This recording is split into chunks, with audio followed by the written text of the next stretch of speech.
લક્ષ્ય ન્યૂઝ, એક નજર, એક લક્ષ્ય. સુરેન્દ્રનગર જિલ્લાના થાનમાં શ્રી જય અંબે ગરબી મંડળ સમસ્ત જય અંબે સોસાયટી દ્વારા ગરબીનું સુંદર આયોજન કરી માય ભક્તોએ માતાજીની આરાધના કરી.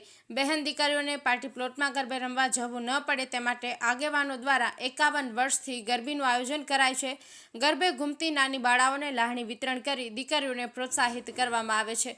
સુરેન્દ્રનગર જિલ્લામાં અને સમગ્ર થાન પંથકમાં નવલા નવરાત્રિની જમાવટ જામી છે, જેમાં પાર્ટી પ્લોટથી પણ વિશેષ શેરી ગરબાઓમાં માય ભક્તોએ ગરબાની રમઝટ બોલાવી છે. ત્યારે સુરેન્દ્રનગર જિલ્લાના થાનગઢમાં શ્રી જય અંબે ગરબી મંડળ સમસ્ત જય અંબે સોસાયટી દ્વારા શેરી ગરબીનું સુંદર આયોજન કરાયું છે, જેમાં આ ગરબીમાં વિસ્તારની સ્થાનિક 700થી વધુ મહિલાઓ અને દીકરીઓ ગરબે ઘૂમી શકે તેવી શ્રી જય અંબે ગરબી મંડળ સમસ્ત જય અંબે સોસાયટી દ્વારા આયોજનના દીકરીઓને પાર્ટી પ્લોટમાં ગરબે રમવા જવું ન પડે તે માટે છેલ્લા 51 વર્ષથી ગરબીનું આયોજન કરવામાં આવે છે.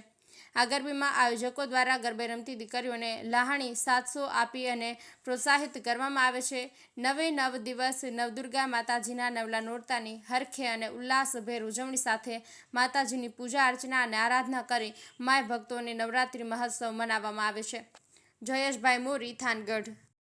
મારું નામ મયુર મનસુખભાઈ.